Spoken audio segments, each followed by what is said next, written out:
आत्मामालिक शैक्षणिक व क्रीडा संकुलातील आत्मरूप सीबीएसई विभागाची सहल नुकतीच कोकण दर्शन करून आली असून या सहलीचा मनमुराद आनंद विद्यार्थ्यांनी घेतला।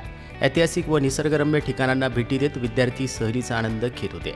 या दरम्यान विद्यार्थ्यांनी गगनगिरी महाराज आश्रम, मुरुड जंजिरा, श्रीवर्धन बीच, कोल्हापूर दर्शन, नेरला आश्रम, प्रति बालाजी, जेजुरी दर्शन, मोरगाव गणपती इत्यादी ठिकाणांना भेटी दिल्या असून इंटरनॅशनल स्कूल नामांकित सीबीएसईचे 113 विद्यार्थी व 10 शिक्षक यामध्ये सहभागी झाले। अत्यंत शिस्तबद्ध पद्धतीनं विद्यार्थ्यांनी आध्यात्मिक ठिकाणांना भेटी देत ध्यान सत्र देखील घेतले।